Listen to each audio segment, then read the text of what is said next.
ছাত্রদল নেতা শাহরিয়ার আলম সাম্য হত্যার বিচার দাবিতে আজও উত্তাল ঢাকা বিশ্ববিদ্যালয়। সমাবেশ করে শাহবাগ থানা ঘেরাও করেন শিক্ষার্থীরা। সময় সাম্যের শিক্ষক ও সহপাঠীদের পুলিশ জানায়, আসামিরা বারবার জায়গা পাল্টাচ্ছে, তাই তাদের ধরা যাচ্ছে না।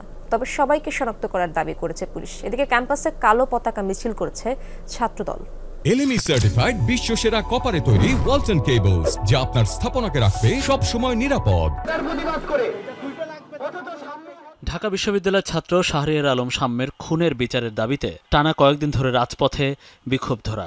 রোববার সকালেও টিএসসি রাজু ভাস্কর্যে শিক্ষার্থী সমাবেশ করেন সাম্যের সহপাঠী, বন্ধু, সরাসরি শিক্ষক, বিভাগের জুনিয়র সিনিয়ররা। অংশ নেন সাম্যের ভাই ও দীর্ঘদিনের রুমমেটরাও।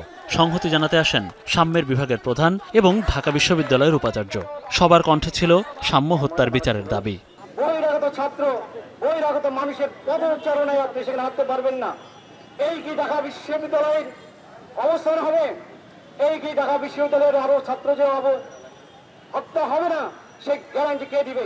এই হত্যার বিচার হওয়ার আগ পর্যন্ত এবং খুনিদের যথাযথ বিচার এবং শাস্তি হওয়ার আগ পর্যন্ত আমরা রাজপথ থেকে আমাদেরকে কেউ এক চুল সরাতে পারবে না। শুধুমাত্র রাজনৈতিক ফায়দা হাসিলের জন্য তোমরা যদি এইভাবে একজন নিরীহ ছেলের চরিত্র হননে লিপ্ত থাকো, তোমাদের পরিণতিও একদিন সাম্যর মতো অবস্থায় আসবে।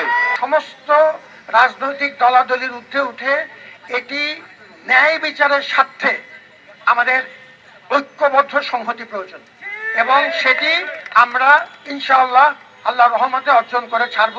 সমাবেশ শেষে শিক্ষক শিক্ষার্থীরা মিছিল নিয়ে যান শাহবাগ থানার উদ্দেশ্যে।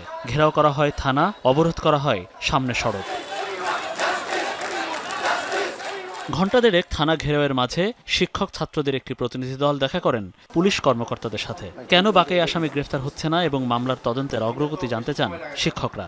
অনেক ক্ষেত্রে হয় কি, যেমন আপনি বলেন মোবাইল ট্র্যাকিংয়ে আছে, ফার্স্টে একজন মনে করেন সে এক জায়গায় আছে, ঠিক আছে, কিন্তু সে লোকেশন পাল্টে আরেক জায়গায় চলে গেল, বুঝতে পারছেন তো? কিছু মোবাইল আছে বন্ধ, মানে আমি তো এটা ডিটেলস বলতে পারলে আমার ভালো লাগতো, কিন্তু আমি যদি এটা খোলসা করে দিই তাহলে তারা তো অ্যালার্ট হয়ে যাচ্ছে, মানে সারা বাংলাদেশ থেকে দেখতেছে। কিন্তু এটা এদিকে সাম্য হত্যার বিচারের দাবিতে ক্যাম্পাসে কালো পতাকা মিছিল বের করে ঢাবি ছাত্রদল। টিএসসি থেকে বের হয়ে ভিসি চত্বর, প্রশাসনিক ভবন চত্বর, হলপাড়া ঘুরে কলা ভবনের সামনে এসে মিছিল শেষ হয়। বিশ্ববিদ্যালয় প্রশাসনের অবশ্যই গাফিলতি আছে। বাংলাদেশের সর্বোচ্চ বিদ্যাপীঠটিকে একটি নিরাপত্তা বলয়ের মধ্যে তারা রাখতে ব্যর্থ হয়েছে।